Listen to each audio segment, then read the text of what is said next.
Now, I also understand in pregnancy, most anti-seizure drugs, they lower vitamin B9. That's why we have vitamin B9 deficiency. So they deplete folate. That's why you're given folic acid. But folic acid is a synthetic product. I'm repeating this over and over so that it sinks in you. Natural folic acid is in beans, which is folate, is in red meat, is in the liver, is in the egg yolks, is in seafoods. Eat those in plenty when you have these conditions. It's criminal for anybody who has seizures, who has epilepsy, who is on drugs for epilepsy, to consume wheat products, to consume seed oils, to consume sugar in all forms, including those fruits that you keep on defending. It is a criminal offense for you to feed what is causing you problems. And these problems, I'm seeing them from the causes of the seizures and convulsions. So why don't you sacrifice those things and see? Just take a second and sacrifice them and sit back and see what is going to happen. Just take some time. Just get at least 2 months or so of wheat, of sugar in all forms, of pasteurized milk or any type of milk, of seed oils. Use saturated fats. And then take yourself on 1 meal a day. If it's a child, feed the child when they are hungry. Do not overfeed them. Don't give them food just because you want to satisfy your ego or because there's food in the refrigerator. At least fill that refrigerator with something else. Fill it with meat. Fill it with green leafy vegetables, the liver, the kidneys and organ meat, the eggs. Put there butter instead of margarine. Put there ginger, garlic, turmeric, cinnamon, chili peppers, all these natural and organic spices instead of putting there those cubes, those masalas that you buy in the supermarket. Change these things a little bit here and there. Just change it and then tell me about it. Let that child lose weight. And don't impart your identity on the child. Don't impart your bad eating habits on this child. You're eating 5 meals a day and then you push your child to eat 5 meals a day. This child sometimes eats because you just slapped them because they are not eating. And then you went to the pharmacy and bought multivitamin syrup. You've soaked them in. You want them to get appetite by force or fire. Please retract from that. It's not necessary. An epileptic child, the least they can do is to change their diet. That's the least they can do. Before we even think about medications, of course, the condition is here and we have to take medication to actually help us manage the condition. However, the long-term effect of these drugs is more problems. But the long-term effect of diets and lifestyle changes is withdrawal of those drugs from the prescription of this child. Imagine that. Imagine the pressure that you will put this child on of taking these drugs for a lifetime. And they keep on adding drugs and changing drugs. And guess what?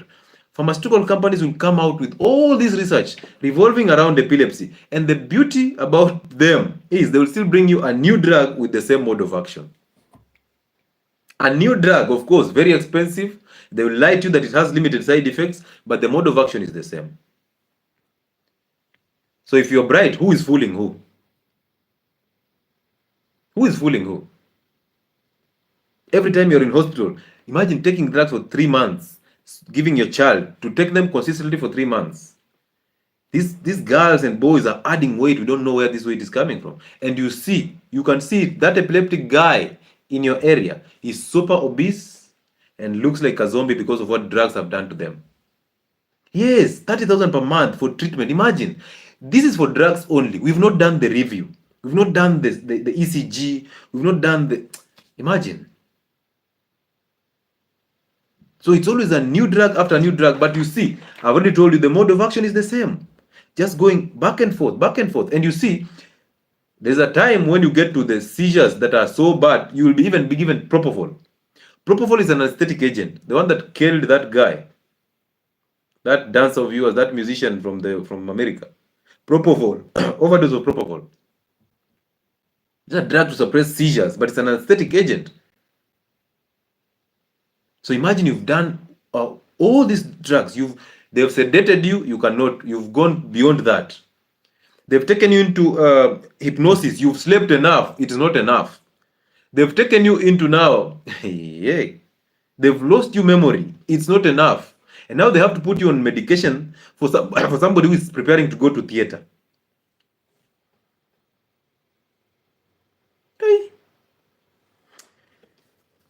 The best medication is in the kitchen. I will sing this until it sinks into you. The best medication is in the kitchen. And if you just drop those 3 inflammatory foods and give your brain a chance to rejuvenate, if you're an adult, there's no need. If you're epileptic, you're still eating 2-3 meals a day. Why? Go on 1 meal a day in the evening. Just 1 meal a day. Sometimes you can do complex carbohydrates in that meal. Sometimes do without complex carbohydrates. They are non-essential totally. Go on the fatty meats. Go on the saturated fats, the animal fats to cook your meals. Drop the wheat, drop the sugar, drop the rice. Some of you people eat rice every single day, and you know very well rice has no nutritional benefit.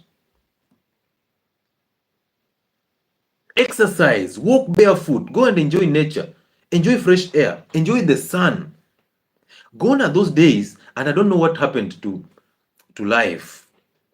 Days when mothers used to have these babies and they wash them at around 10 a.m. in the morning, and then they're washing them in a basin that has some warm water, and then they put them on their laps with their back facing, the spine facing the sun, and they're massaging their legs with this non-scented petroleum jelly, and they're massaging their backs as the child enjoys the sun, and then they breastfeed the child, and then take the child back on the laps, and then now children are born already on that grip water, which is sugar. Read the ingredients on grip water. Oh, it's colic. This one is going to relieve colic. But the reality is that is sugar. Most drugs for children have sugars. A simple concept like just rocking the child a little bit, rocking the child and then rubbing their back for them to burp to release the air, and then colic disappears. That is tricky now. Now we have to be so civilized to take sugar for that. Now our children are always in the house. Nowadays it's a cold season. So children are always in the house with a remote. Anytime you're in the house, you're sanitizing the tables with Dettol everywhere. So your child does not even have an active immunity. These children are eating all the time. Eating. They play video games, they eat. They play video games, they eat. They look at you as being fat and they admire you being fat. They want to be fat like you. They are eating 5 meals like you. They are snacking in between. They are asking for chocolates. In the supermarkets, they are so chaotic, just picking the snacks here and there. They even have favorite snacks. They even have favorite spices. They even have favorite yogurts and the biscuits. And on a birthday, you are putting all this bash that has all these processed foods. In your car, you can't lack chocolates. You're busy shopping for 20 liters of a seed oil. And that seed oil is, the maid fries things until, hey, mafuta inafanya tu hivi. When you pick meat from that seed oil, it is drilling water, the oil. And then you are the person who went to the butchery to tell the butcherman, please do not give me the fatty meat. Why? The irony. And then after eating that meat that has been dipped in seed oils, you're there, busy drinking warm water so that it can dissolve the fat. And your child grows into that. Now hormonal imbalances are there. Now glucose problems are there. Now liver problems are coming in. Now the child is frying their brains. And now IQ goes down. Now all these inflammatory conditions of the brain are coming in. Seizures being part of it. And now guess what? The system does not tell you to change what you've been doing that caused the problem. They give you more drugs. Therefore, more side effects. So your child is a slave from day one to death. Started with drip water. Actually started with a CS. Now he's on epileptic drugs for a lifetime. Yet the doctor does not know the cause. But you come to me, I help you fix your kitchen, the child gets better, and the doctor, you go back to the doctor, and then the doctor tells you, okay. Can we add one more drug? We are doing fine now. Can we add one last drug? You're like, it's the first time I've not seen a seizure in my child for the last 5 months.